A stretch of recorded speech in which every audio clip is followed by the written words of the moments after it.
নমস্কার প্রিয় দর্শক বন্ধুরা। স্পেশাল ইন্টেন্সিভ রিভিশন বা এসআইআর নিয়ে টিভি বা সোশ্যাল মিডিয়াতে আপনি প্রতিদিন হাজার হাজার পোস্ট দেখছেন এবং বিভ্রান্ত হচ্ছেন। প্রশ্ন হচ্ছে, এসআইআরটা কি? এসআইআর এর ফর্মটা কিরকম? এসআইআর করতে গেলে কি কি কাগজ লাগবে, বা এর ফান্ডামেন্টাল জিনিস কি সেটা জানা খুব জরুরি। আমি আপনাকে 100% এনশিওর করছি যে এই ভিডিওটা দেখলে এসআইআর সম্পর্কে আপনার সবকটা প্রশ্নের উত্তর আপনি পেয়ে যাবেন।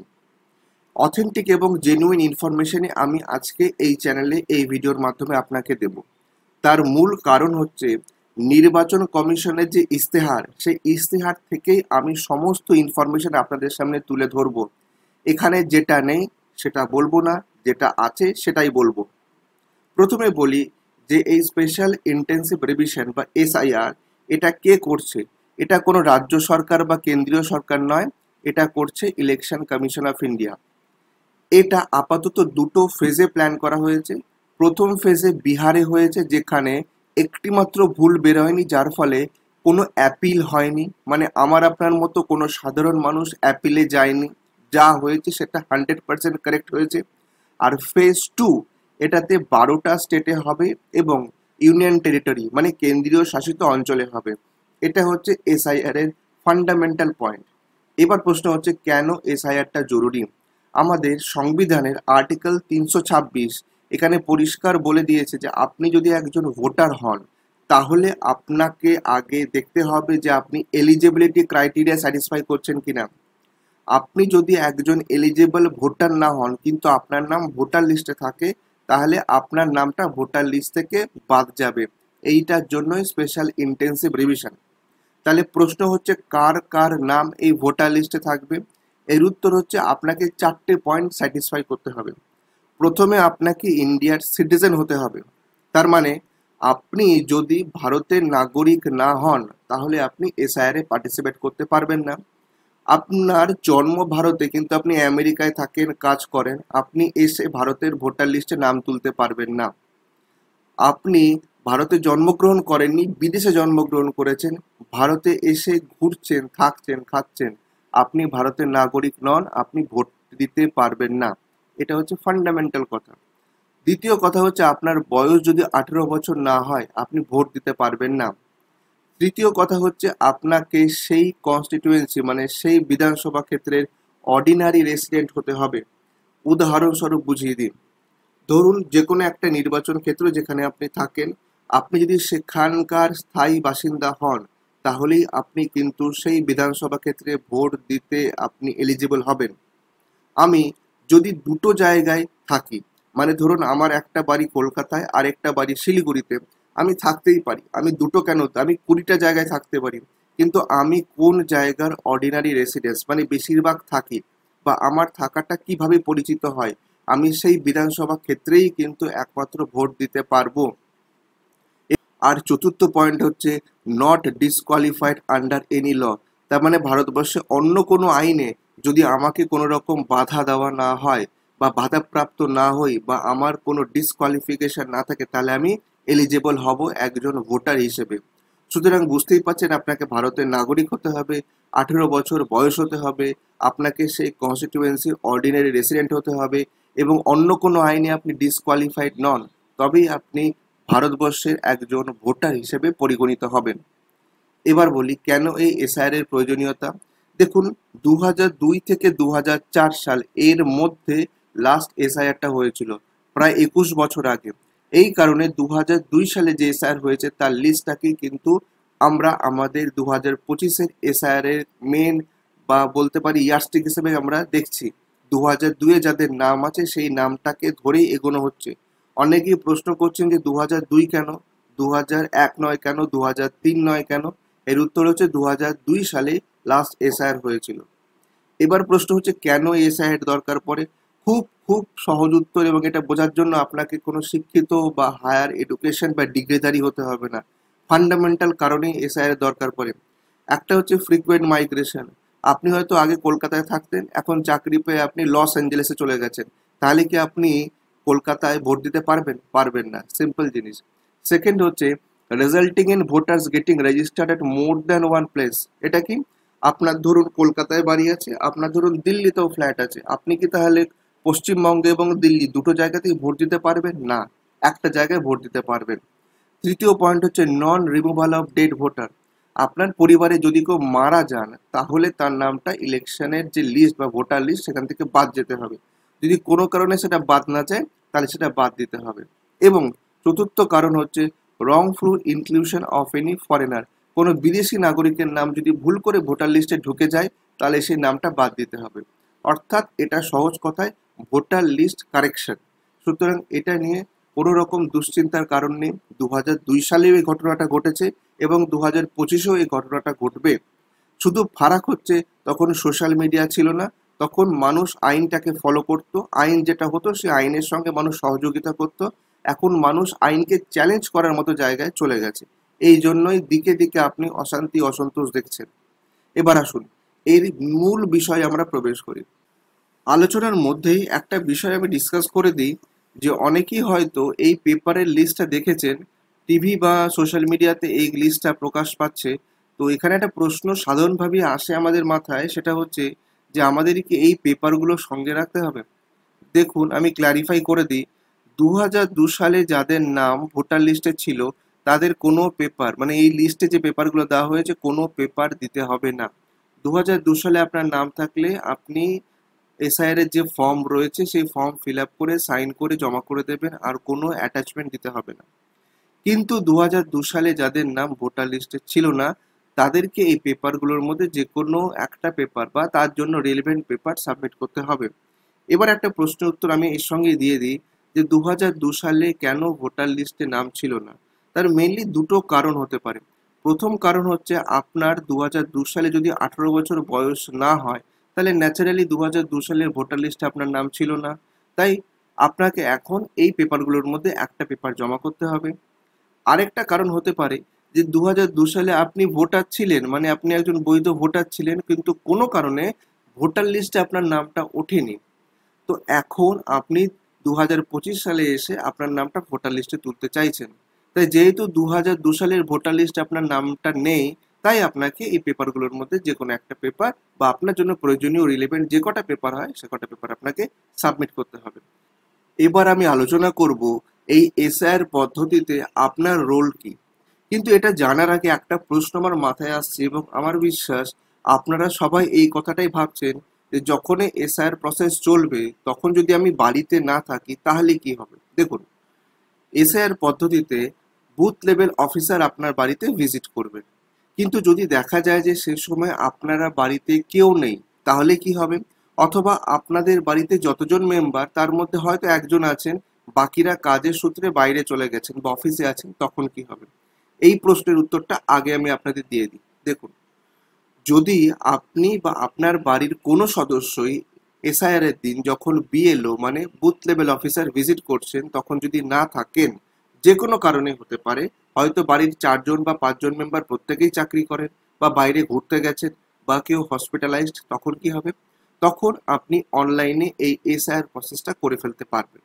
আর দ্বিতীয় প্রশ্নের উত্তর কি?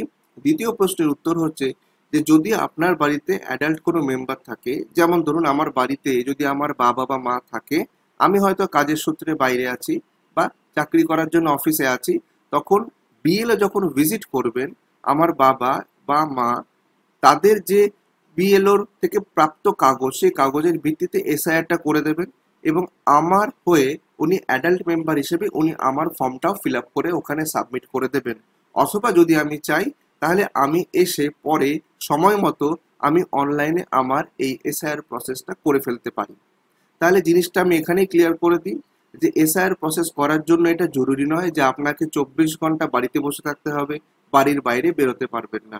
অনলাইনেও করা যায়, অফলাইনেও করা যায়। বাড়ির একজন সদস্য উপস্থিত থাকলে তিনিই ব্যাপারটা করে দিতে পারবেন। এবার আসুন আবার আমাদের মূল আলোচনায় আমরা ফিরে আসি।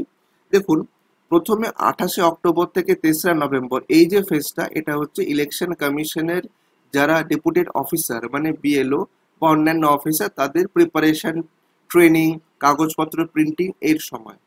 সেকেন্ড আমাদের যেটা রিলেভেন্ট সেটা হচ্ছে 4th November two 4th December. এই সময় এই বুথ লেভেল অফিসাররা বাড়ি বাড়ি ভিজিট করবেন এবং এনুমারেশন করবেন এই এনুমারেশনের জন্য আপনাকে একটা ইএফ মানে এনুমারেশন ফর্ম দেওয়া হবে।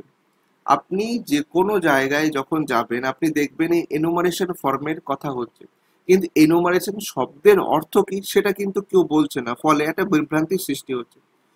বাংলা ভাষায় এনুমারেশন এর অর্থ হচ্ছে গণনা ফর্ম, অর্থাৎ এই ফর্মটার মধ্যে গণনা সংক্রান্ত কিছু ইনফরমেশন চাওয়া হবে। আমি আপনাকে সুবিধার জন্য এই এনুমারেশন ফর্মটা দেখিয়ে দিচ্ছি। এটা হচ্ছে ফর্ম 6, এটা হচ্ছে ডিক্লারেশন ফর্ম। এই ফর্ম 6 এর মাধ্যমে আপনি ডিক্লেয়ার করবেন যে আপনি একজন বৈধ ভোটার। ফর্ম 7টা কি? এটা হচ্ছে বাড়ির যদি কোনো সদস্য মারা যান তার জন্য ফর্ম 7 ফিল আপ করতে হবে, এবং যদি কোনো কারণে কোনো কারেকশন হয় বা শিফটিং হয় তার জন্য ফর্ম 8 ফিল আপ করতে হবে। এইটা হচ্ছে ফর্মের বিষয়বস্তু। এবার দেখুন, এখানে দুটো জিনিস আমি তুলে ধরছি, একটা হচ্ছে এনুমারেশন ফর্ম, আর একটা হচ্ছে এনুমারেশন ফর্মের মধ্যে কি কি জিনিস ফিল আপ করতে হবে। তো প্রথমেই দেখুন, এই যে এনুমারেশন ফর্মের স্যাম্পল এখানে দেওয়া হয়েছে। এর মধ্যে প্রথম যে পার্টটা রয়েছে এই পার্টটা প্রিফিল পার্ট রয়েছে, বাকি পার্টটা আপনাকে ফিল আপ করতে হবে। এবার এই ফর্ম ফিল আপ নিয়ে আমি একটাই জিনিস আপনাদের বলবো, সেটা জানলেই আপনাদের কাজটা কমপ্লিট হয়ে যাবে। খুব বেশি জটিল নয়, সহজ, এবং সেটা আমি বলে দিচ্ছি। দেখুন, এনুমারেশন ফর্মের প্রথম দিকে এখানে ইলেকট্রালের নাম, তার এপিক নম্বর, অ্যাড্রেস থাকবে, এগুলো প্রি প্রিন্টেড থাকবে। প্রশ্ন হচ্ছে এটা কার প্রি প্রিন্টেড থাকবে? যাদের নাম 2002 সালের ভোটার লিস্টে ছিল তাদের নাম এখানে প্রি প্রিন্টেড থাকবে, এবং তারপরে যাদের নাম অ্যাডিশন হয়নি তাদের জন্য ফর্ম দেওয়া হবে, সেই ফর্মে ফিল আপ করে আপনাকে জমা করতে হবে। পরের বক্সে সিরিয়াল নাম্বার, পার্ট নাম্বার, অংশ নম্বর, স্টেট এগুলো থাকবে। তার পাশে একটা কিউআর কোড থাকবে এবং এখানে আপনার ফটো থাকবে। যদি আপনার মনে হয় ফটোটা পুরনো তাহলে আপনি এখানে নতুন ফটো দিতে পারেন। সুতরাং আপনাকে 2 কপি ফটো রাখতে হবে। একটা হচ্ছে সেই ফর্ম, যে ফর্মটার মধ্যে ফটো পেস্ট করে আপনি যে বিএলও আছে তাকে দিয়ে দেবেন, আরেকটা ফর্ম যেটা আপনি আপনার কাছে রাখবেন অ্যাকনলেজমেন্ট হিসেবে, সেখানেও ফটো পেস্ট করে রাখবেন। সুতরাং 2 কপি ফটোই যথেষ্ট। তো এটা হচ্ছে এনুমারেশন ফর্মের প্রথম পার্ট, যেটা প্রিফিল থাকবে। পরবর্তী পার্ট যেটা আপনাকে ফিল আপ করতে হবে সেটা হচ্ছে এই পার্টটা। এবার দেখুন, যদি আপনার নাম 2002 সালের ভোটার লিস্টে থাকে তাহলে আপনাকে শুধু এইটুকু ফিল আপ করলেই হবে, কিন্তু যদি 2002 সালের ভোটার লিস্টে না থাকে তাহলে আপনাকে তার সঙ্গে আরো একটা অ্যাডিশনাল ইনফরমেশন ফিল আপ করতে হবে। আমি এটাও বলে দিচ্ছি। তো প্রথমে বলি, 2002-এ যারা ভোটার লিস্টে ছিলেন তাদের ক্ষেত্রে কি আছে দেখুন। তাদের ক্ষেত্রে এখানে প্রথমে ডেট অফ বার্থ দিতে হবে, আধার নম্বরটা অপশনাল, মোবাইল নাম্বারটা জরুরি, এছাড়াও বাবার নাম দিতে হবে, এপিক নাম্বার দিতে হবে যদি আপনার বাবার নাম 2002 সালের ভোটার লিস্টে থাকে, মানে ধরুন আপনার নামও 2002 সালের ভোটার লিস্টে আছে, আপনার বাবার নামও 2002 সালের ভোটার লিস্টে আছে, তাহলে ফাদার অর গার্জেনের এপিক নাম্বারটা দিতে হবে। মায়ের নামটা দিতে হবে, মায়ের এপিক নাম্বার দিতে হবে।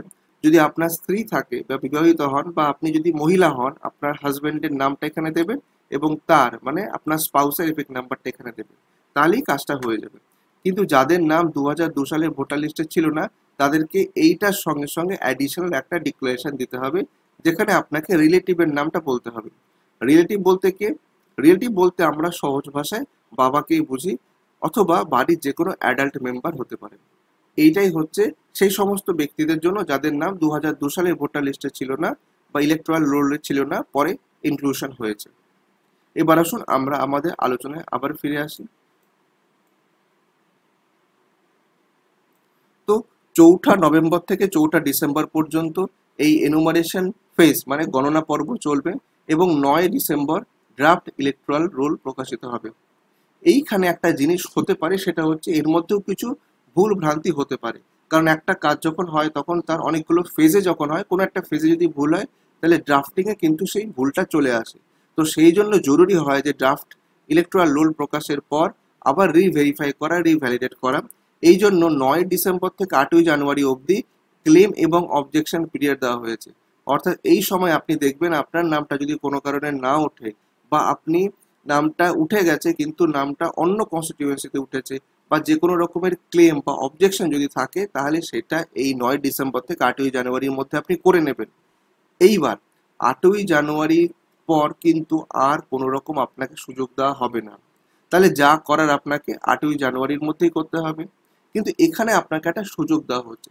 সুযোগটা কি? সেটা হচ্ছে এই যে 9 ডিসেম্বর থেকে 8 জানুয়ারি, যেটা আমাদের ক্লেম এবং অবজেকশন পিরিয়ড, তার মধ্যে আবার একটা সেগ্রিগেশন করা হয়েছে। সেটা হচ্ছে 9 ডিসেম্বর থেকে 31 জানুয়ারি অবধি। মানে 8ই জানুয়ারি অবধি আপনি ক্লেম এবং অবজেকশন পিরিয়ড করবেন, কিন্তু 31শে জানুয়ারি পর্যন্ত এক্সটেনশন দেওয়া হলো। কিসের জন্য? এটা হচ্ছে নোটিশ পিরিয়ড এবং হিয়ারিং।